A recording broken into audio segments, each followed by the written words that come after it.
The wedding photo mocked me from its silver frame. Emma's radiant smile, my confident grin, two people who no longer existed. I sat alone in our kitchen, the silence so complete I could hear the refrigerator's hum, the tick of the wall clock marking another minute of her absence.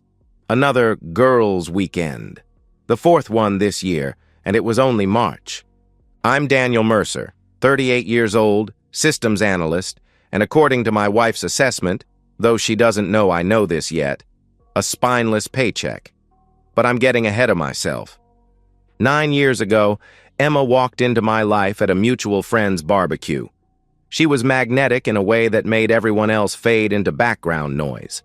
When she laughed at my awkward joke about SQL databases, I was done for. She claimed she loved my stability, my reliability. "You're my rock, Danny," she used to say, curling into my chest after long days at her marketing job. We built something real, or so I thought. The house in Westfield, a colonial with good bones that I'd bought with my inheritance from Dad before we married. The joint accounts we'd merged after the honeymoon in Cabo. The plans for kids we'd push back year after year because Emma wanted to establish her career first. I supported every decision, worked longer hours to ensure we had the cushion she wanted. Year 5 was when the foundation cracked. Subtle at first, she'd be texting during dinner, angling her phone away when I'd walk by. Date night suggestions met with eye rolls and excuses about exhaustion. She'd disappear into the bathroom for 40-minute baths with her phone, emerging with damp hair but dry skin. "You're imagining things," I told myself, increasing my project load at work. More money would help. Security would fix whatever was broken. When she started these weekend trips with her work friends, women I'd met exactly once at a company Christmas party, I told myself it was healthy.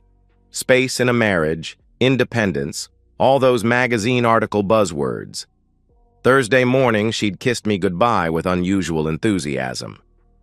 "Just need some girl time," she'd said, hefting her weekend bag that seemed heavier than usual. "You know how it is?" I didn't, actually.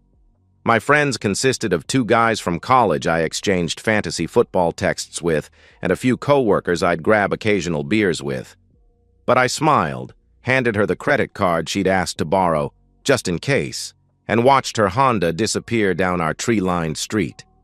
That was 3 days ago. These weekends used to be Friday to Sunday afternoon. Now Emma texted that she'd be home late Sunday, don't wait up. The casual dismissal stung more than I wanted to admit. When had I become the roommate she reported to rather than the husband she missed? My phone buzzed. Emma again. "Having so much fun. The girls say hi." The girls. I realized I couldn't name a single one besides Jessica from her department. Were they married? Single? Did their husbands sit alone on Saturday nights too, wondering when their wives had become strangers? I walked through our house, my house technically, though I'd never thought of it that way before. The formal dining room we never used. The guest bedroom she'd converted to a home office where she spent most evenings. The master bedroom that had become more about sleeping than anything else. In the kitchen, her iPad sat on the counter where she'd left it. She was always forgetting it, preferring her phone for everything. The screen was dark, but I noticed the charging cable was plugged in. Typical Emma. She'd remember to charge it, but forget to take it. I thought about the recipe she'd saved months ago. Her grandmother's pot roast she'd promised to make, but never did. Sunday dinner. I could surprise her. Have the house smelling like home when she walked in. Maybe that would remind her of what we had, what we could still have if we tried. My finger hovered over the iPad's home button. She wouldn't mind. We knew each other's passwords, had since the beginning. Trust, we'd called it. The foundation of everything we'd built. The screen came alive, and there it was. WhatsApp notifications from a group chat labeled Girls Weekend with 3 unread messages. The preview showed only, "Emma, you're terrible." Ha ha ha. Terrible at what? I wondered. And before I could stop myself, before I could remember that ignorance was bliss, I tapped the notification. The kitchen's overhead light seemed too bright suddenly, casting harsh shadows as I stared at the iPad screen. The WhatsApp conversation loaded, messages cascading upward in a history that went back months. My plan for pot roast evaporated as I began to read. At first, it was innocent enough. Jessica complaining about her boss, someone named Meredith sharing photos of her new apartment, wine recommendations, restaurant suggestions, the mundane chatter of friendship. I almost closed it, almost respected the boundary. Then I saw the photos from this weekend. The cabin looked expensive, exposed beams, stone fireplace, floor-to-ceiling windows overlooking a lake. Emma raised a wine glass to the camera, her smile looser than I'd seen in years. More photos. The girls by the hot tub, empty bottles lined up like trophies, Emma in a dress I didn't recognize. When had she bought that? I scrolled faster, something cold settling in my stomach. Then the first video appeared. Emma's face filled the screen, flushed and giggling. She was in a bedroom, not the main room from the photos. The lighting was dim, intimate. She held the phone close, whispering conspiratorially. "Girls, you were so right. Sometimes a woman just needs to get what she needs," she whispered to the camera. She panned the camera slightly, and I saw him. Just a glimpse of a shoulder, a man's chest. Emma giggled again. "Danny boy is home paying the bills while I'm here getting my back blown out. God, I needed this." The responses came fast. "Get it, girl. You deserve this. What Danny doesn't know won't hurt him." My hands trembled. I had to put the iPad down, walk to the sink, splash cold water on my face. This wasn't happening. Not Emma. Not my Emma. But I returned to the screen, drawn by the same horrible fascination that makes people slow down at accident scenes. More videos followed, each one a knife between my ribs. Emma filming herself in lingerie I'd never seen. "Bought this with the credit card. Danny thinks it was groceries. Ryan loves it, though," she purred to the camera. She blew a kiss to the camera. Ryan. The name hit familiar. Her company's sales director. The one she'd mentioned in passing. The one who was actually pretty smart for a sales guy. Another video, time-stamped from last month's Girls' Weekend. Emma and Ryan at a restaurant, her hand on his thigh under the table as she filmed secretly. "Anniversary dinner," she captioned it. 2 years of getting what I deserve." 2 years. I did the math, right around when she'd started becoming distant, when I'd started working more, trying to fix things with money and stability. The group chat was a masterclass in betrayal. Emma documented everything, seeking validation from her friends who cheered her on like she was the hero of her own story. They helped her craft alibis, suggested apps to hide photos, recommended hotels that didn't appear on credit card statements properly. One message thread made me physically sick. Meredith had asked, "Do you even love Daniel anymore?" Emma's response was a voice message. I pressed play, my wife's voice filling my quiet kitchen. "Love him? I love what he provides. The house, the cars, the security. But love him? Please. He's about as exciting as watching paint dry. Zero passion, zero spontaneity. Just goes to work, comes home, asks about my day like a robot. At least Ryan makes me feel alive. Danny's just convenient. My spineless little paycheck." The others laughed. They actually laughed. Jessica added, "Girl, as long as he keeps paying for these weekends, who cares?" That black card must be nice. Emma responded, "It is. I've gotten really good at hiding the expenses. Groceries, car maintenance, work supplies. He never checks, never questions. Sometimes I feel bad, but then I remember I'm wasting my best years on him. I deserve to have some fun." I screenshotted everything. Every message, every photo, every video. I forwarded them to my personal email, my work email, saved them to the cloud, transferred them to a flash drive I found in the drawer. My mind had shifted into the same mode I used when backing up critical systems at work, methodical, thorough, redundant. The most recent thread was from an hour ago. Emma had sent another video, this one showing her in bed, sheets pulled up to her chest, clearly naked underneath. Ryan's voice in the background. "Come back to bed, baby." Emma spoke to the camera. "Sorry, girls. Duty calls. Thank God I have a few more days before I have to go back to playing housewife with Captain Boring." The comments were more of the same. Encouragement, envy, jokes about my obliviousness. I closed WhatsApp and found myself looking at her photos. Our vacation pics, selfies she'd taken, photos of meals she'd made, all performance, all lies. But I also found a hidden album, password protected. Except she'd used the same password she always did, her birthday backwards. Inside were hundreds of photos and videos with Ryan. Their real relationship, documented as thoroughly as she'd once documented ours. I set the iPad down exactly where I'd found it, at the same angle, the charging cable positioned just as she'd left it. Then I sat in my kitchen as the sun set, as darkness crept in, as the automatic lights clicked on. Emma thought I was spineless, boring, a convenient paycheck. She was right about one thing. I was predictable. But she'd misunderstood what that meant. I wasn't weak. I was methodical. I wasn't spineless. I was patient. And I wasn't stupid. I was strategic. I pulled out my phone and searched for divorce attorneys, specifically ones known for handling adultery cases. Margaret Walsh's name came up repeatedly. Aggressive, thorough, expensive. Perfect. I booked the earliest appointment available, Monday, 9 a.m. Emma would return Sunday night, expecting to find the same oblivious husband she'd left.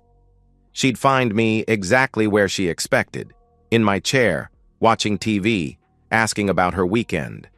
She'd kiss me with the same lips that had been on Ryan. She'd sleep beside me, dreaming of her next escape. And she'd have no idea that I'd already begun her destruction. My phone lit up with another text from Emma. "Miss you, babe. Can't wait to be home tomorrow." I typed back, "Miss you too. Can't wait to see you." For the first time in years, I meant it. I couldn't wait to see the look on her face when she realized her game was over. Sunday night, Emma came home at 8 p.m., practically glowing. I played my part perfectly, the oblivious husband happy to see his wife. She kissed me, told me about Meredith's crisis and how the girls had rallied around her. I nodded, asked the right questions, even made her tea before bed. She fell asleep quickly, exhausted from her weekend with Ryan. I lay beside her, wide awake, planning. Monday morning, after Emma left for work at 8:30, I drove straight to Margaret Walsh's downtown high-rise office, all glass and steel and barely contained aggression. The woman herself matched the decor, sharp edges, calculated presence, expensive everything. She gestured for me to sit, her eyes already calculating as I pulled out my organized folders. "Mr. Mercer, what brings you to my office this morning?" she asked. I laid out the evidence methodically. Printed screenshots in chronological order, USB drives with the videos, financial records showing suspicious spending patterns, 2 years of transactions I'd pulled Sunday night, sleep-deprived but thorough, highlighting every grocery purchase that aligned with her weekends away. Margaret's expression shifted from professional interest to predatory satisfaction as she reviewed everything. "This is comprehensive," she remarked. "I'm a systems analyst," I replied. "Documentation is what I do." She pulled up our prenuptial agreement on her computer. Emma had signed it without barely reading it, joking that she trusted me completely.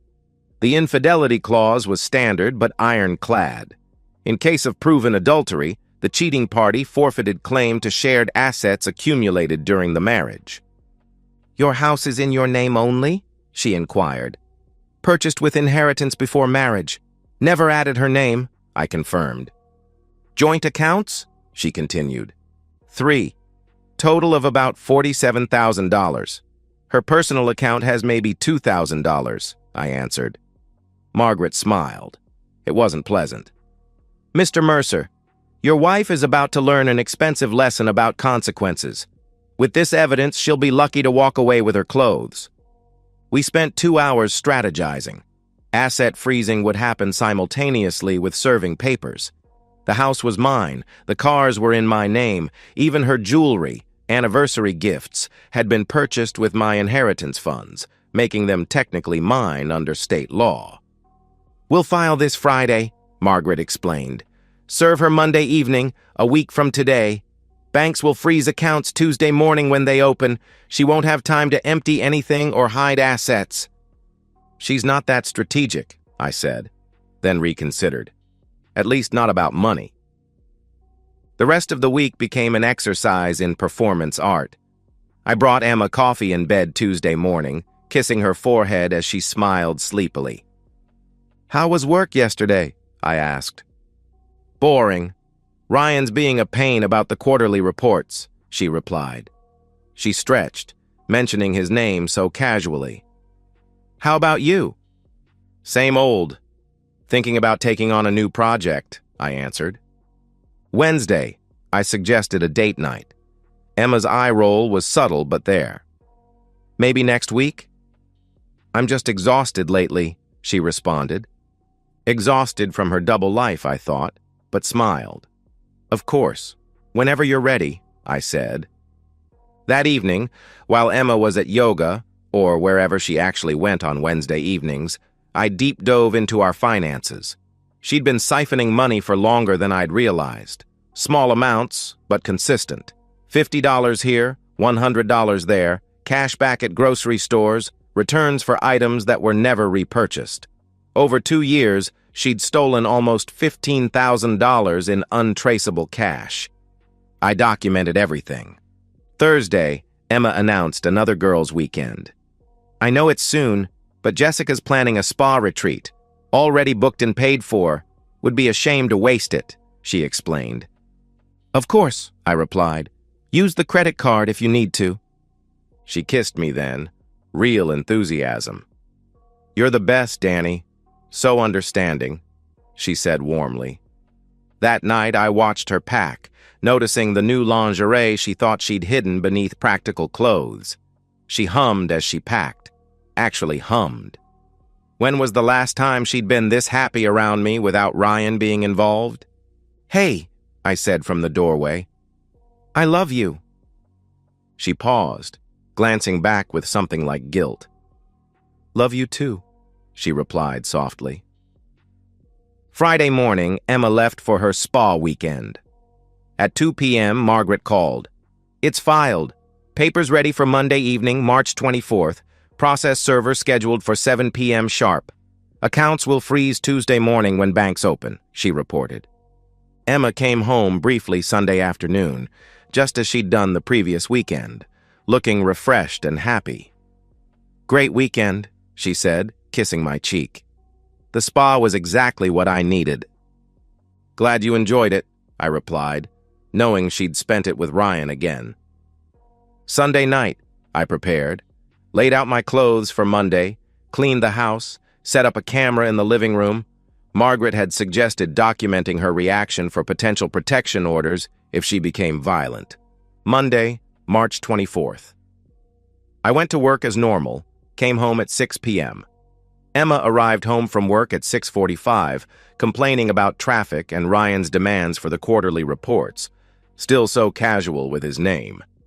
At 6:57, I sat in my chair, iPad in hand, looking like I'd been relaxing. The camera rolled silently.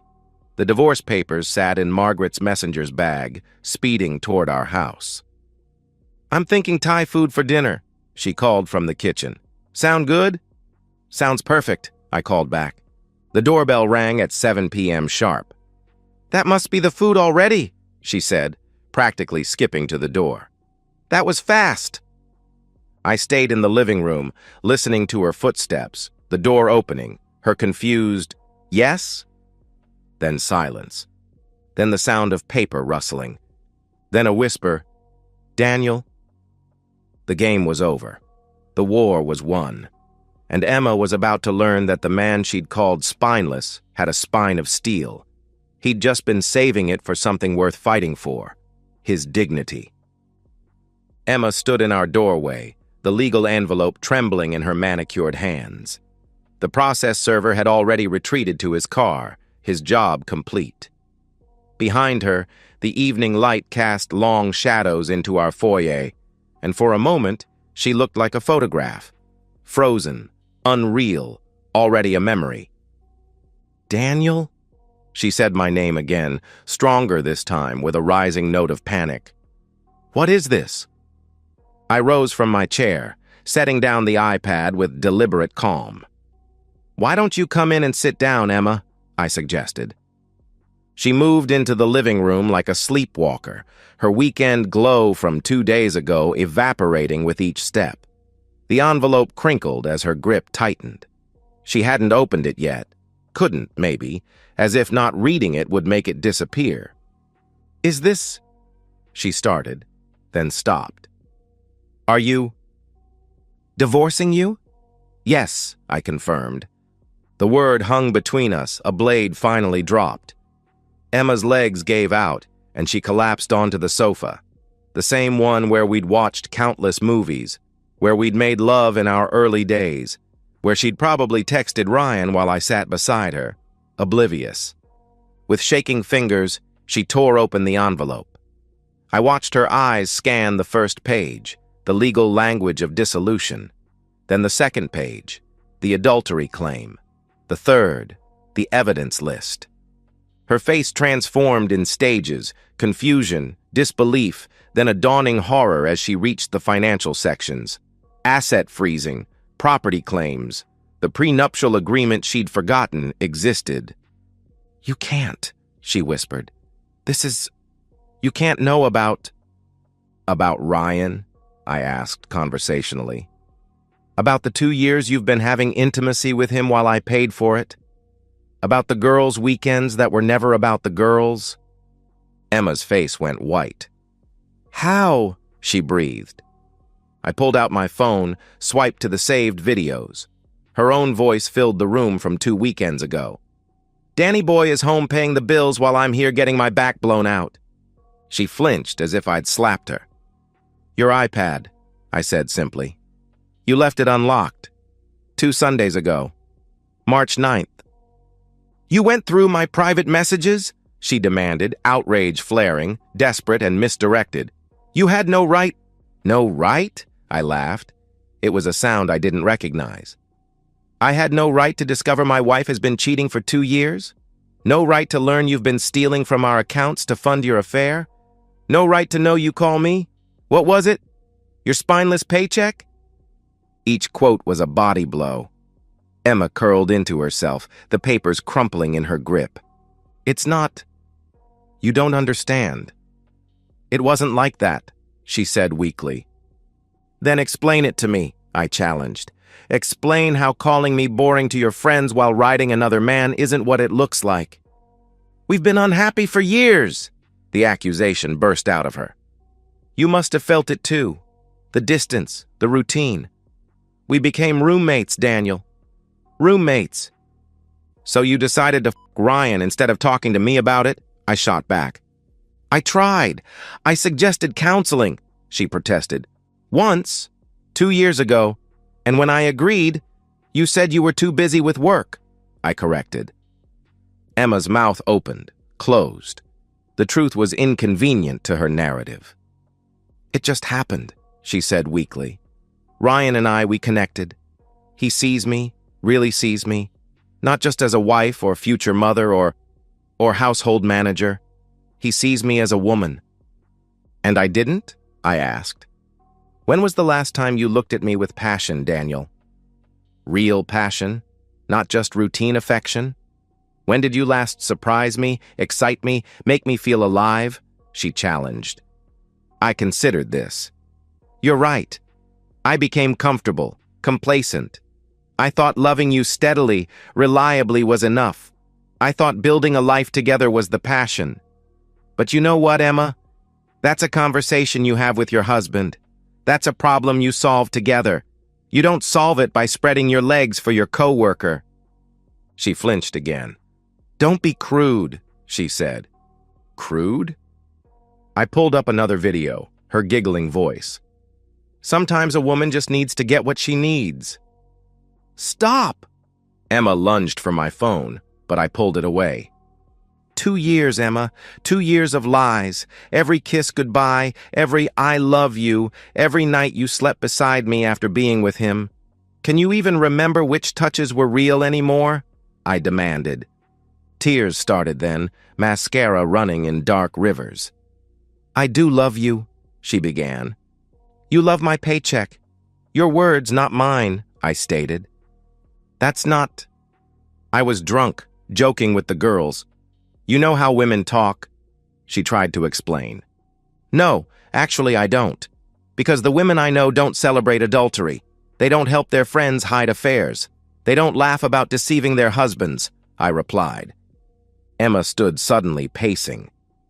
This is insane. You can't just end everything because of a mistake, she argued. A mistake? You mean like accidentally falling on Ryan's dick for 2 years? I responded coldly. Stop it, she whirled on me.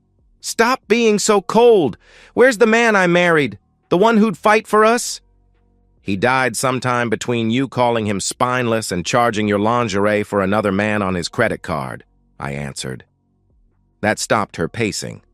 The accounts, she said, realization dawning. Frozen as of tomorrow morning when the banks open.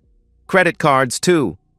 Your car, which is in my name, remember, needs to be returned by Thursday, I informed her. You can't, she started. I can. Margaret Walsh is very thorough, I replied. Margaret Walsh? Emma's voice pitched higher. The shark? You hired the biggest bitch in the city to protect what's mine. Yes, I confirmed. Half of everything is mine. 9 years of marriage, she protested. Read the prenup, Emma, the one you signed, adultery clause, I said. She scrambled for the papers, finding the relevant section. Her lips moved as she read, the color draining from her face again. This can't be legal, she whispered. It is, I stated. I'll fight it. I'll get my own lawyer, she declared. With what money? I asked. The cruelty of that statement hung between us. Emma had maybe $2,000 in her personal account. Not enough for a retainer, barely enough for a month's rent somewhere. Ryan, she said suddenly, pulling out her phone. Ryan's been ignoring your calls since you texted him about the divorce papers, I interrupted. Oh, did you not notice? Check your messages. She did, frantically scrolling. The read receipts without responses, the unanswered calls. He's probably busy, she tried to rationalize. He's probably running back to his wife, I said. Emma's head snapped up. What? She asked. You didn't know? Ryan's married. Has been for 6 years. 2 kids. His wife's Instagram is quite lovely. Lots of happy family photos. Though I wonder how happy she'll be when she receives the package I'm sending tomorrow, I revealed. You wouldn't, she said, horrified. Why? Because it would ruin his life, destroy his family, cost him everything? I stood, matching her stance. Yes, Emma. I would. I will. I am. She came at me then, fists raised but stopped short. Maybe she saw something in my face. Not the spineless husband she thought she knew, but the man who'd spent 2 weeks methodically dismantling her life. I'll deny everything. Say the videos are fake, taken out of context, she threatened. Your voice, your face, your Instagram locations tagged at the same places at the same times, your credit card records, text messages, 2 years of evidence, Emma. You documented your own destruction, I countered. She crumpled again, sliding down the wall to sit on the floor. The strong, confident woman who'd walked in 20 minutes ago was gone. Where am I supposed to go? She asked plaintively. That's not my problem anymore, I replied. My things, she began. You have 48 hours to pack your personal belongings, starting Wednesday morning, 9 a.m. I'll be here to supervise. Anything purchased with marital funds stays, I informed her, "That's everything," she exclaimed. "Yes," I confirmed. The silence stretched.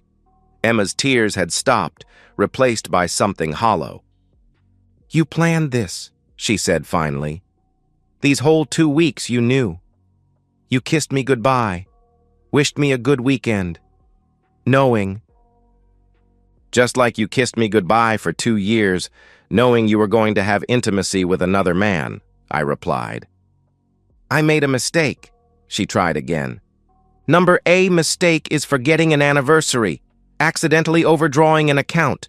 You made choices, hundreds of them. Every lie was a choice. Every meetup was a choice. Every time you laughed about me with your friends was a choice," I corrected. "What about forgiveness? What about for better or worse?" she pleaded. "Worse doesn't include adultery, Emma. It doesn't include theft. It doesn't include systematic deception and cruelty," I answered. She pulled herself up, trying for dignity. "I'll go to your family. Tell them you're being unreasonable," she threatened. "They never liked you. Tom told me yesterday when we played golf. They all saw what I was too blind to see," I revealed. That hit harder than anything else. Emma had always prided herself on charming my family. "This is really it?" she asked. 9 years and you're just done?" "You were done 2 years ago. I'm just making it official," I stated. She moved toward the stairs, probably thinking of the bedroom, the closet full of clothes, the jewelry box. "Where are you going?" I asked. "To pack," she started. "Not tonight. Your 48 hours starts Wednesday morning, 9 a.m. Tonight, you leave with what you brought home," I clarified. "You can't kick me out of my own house," she protested. "My house, my name on the deed, and yes, I can. The paperwork's all in order," I corrected. Emma stood at the bottom of the stairs, looking up at what had been her life. "Where am I supposed to sleep?" she asked. "Maybe one of the girls from your weekend can help. Or Ryan, if he's answering. Or there's a Motel 6 off Route 9, I suggested. "You bastard," she spat. "No, Emma. I'm the spineless Paycheck, remember? Except the Paycheck's been canceled, and the spine was there all along. You just never bothered to look," I replied. She grabbed her purse and the jacket she'd worn to work, all she had with her now. "My car keys," she said. "In your purse. You have until Thursday to return it," I reminded her. At the door, she turned back one last time. "I loved you once," she said softly. "I know. That's what makes this worse." "You knew what you were throwing away and you did it anyway," I replied. "What if I'd been honest? Told you I was unhappy? That I wanted more?" she asked. "Then we'd be having a different conversation. Maybe divorce, maybe counseling, but either way, with dignity, with respect. Instead, you chose this," I answered. Emma's phone buzzed. She looked at it, hope flaring, but her face fell, not Ryan. "Goodbye, Emma," I said. She walked out, her heels clicking on the walkway. I watched her get in the car, my car, technically, and drive away. Her taillights disappeared around the corner and I closed the door. My phone buzzed. "Margaret. Divorce should be finalized within 30 days. She has no grounds to contest. Well played." I poured myself a scotch, the good stuff I'd been saving for a special occasion. The house was quiet, but not empty. Not lonely. Just mine. Tomorrow would bring drama. Emma calling everyone, spinning her story, trying to salvage something from the wreckage. But tonight, I sat in my chair, in my house, drinking my scotch, and felt something I hadn't experienced in years. Peace. 6 months feels like a lifetime and an instant simultaneously. I stand in my kitchen, truly mine now, making pour-over coffee, taking time with the ritual. The morning sun streams through windows I had professionally cleaned last week, something Emma always said was a waste of money. The divorce was final in 32 days. Emma never found grounds to contest. Her own words had damned her thoroughly. Margaret had been worth every penny of her exorbitant fee. My phone buzzes with a text from Tom. Still on for lunch? Absolutely.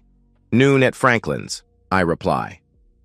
I've been rebuilding relationships Emma had slowly corroded. Family dinners happen monthly now. My mother actually smiled last week, telling me I looked healthier than I had in years. Through the rumor network, this city's surprisingly small, I know Emma's situation. Ryan vanished the moment his wife received my package. Their divorce was apparently brutal. She took him for everything. Emma tried to play the victim card, but when a man's cheating with a woman who's cheating, sympathy runs thin. The girls' weekend crew scattered like roaches when the light hit.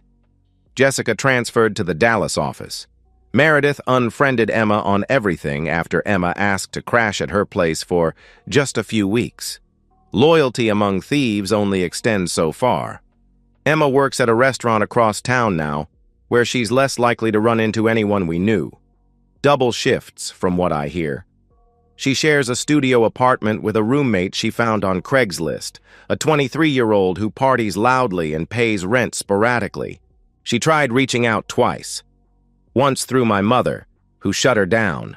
Once through a mutual friend from college, claiming she'd learned her lesson and wanted to fix things. I never responded. There's nothing to fix. The foundation was rotten. I've been in therapy. Something I should have done years ago. Dr. Martinez helped me understand that Emma's betrayal wasn't about my inadequacies. Some people need chaos, she explained. They mistake drama for passion, stability for boredom. The house has transformed. Emma's office is now a home gym where I work out every morning. Her closet holds my growing collection of vinyl records, a hobby I'd abandoned because Emma thought it was pretentious. The formal dining room became a library, floor-to-ceiling bookshelves filled with everything I'd always wanted to read. I'm different, too.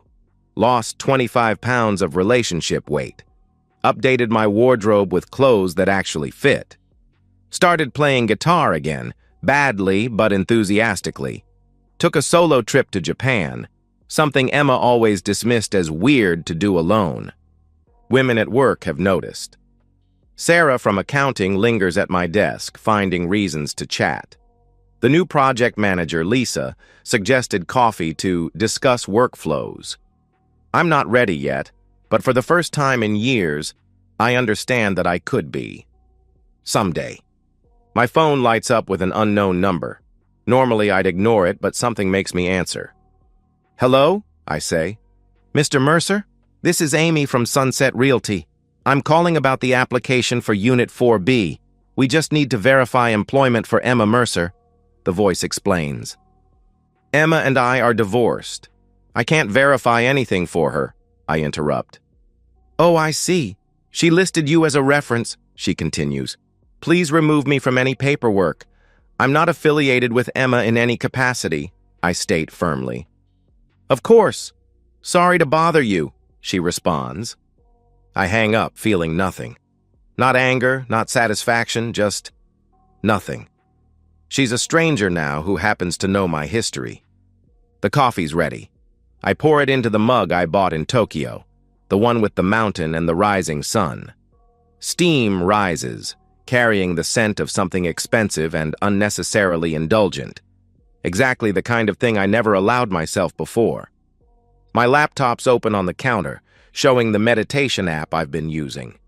10 minutes every morning, learning to sit with myself without distraction, without the need for external validation. Emma would have mocked this too. The house is quiet, but it's a peaceful quiet. Not the tense silence of a dying marriage, but the calm of a life being rebuilt on solid ground. The foundation I'm building now is mine alone, and for the first time in years, I know it will hold. And so, we've reached the end of today's story. Was it what you expected, or did it take a twist you didn't see coming? I'm curious to hear your thoughts. Share them in the comments below, and let's get a conversation going. If this story kept you hooked, make sure to hit that like button. And if you're new here or just haven't subscribed yet, now's the perfect time to join our community. I bring you fresh, captivating stories every day, so click that subscribe button and turn on notifications so you never miss out. Thanks for watching, and I'll see you in the next one.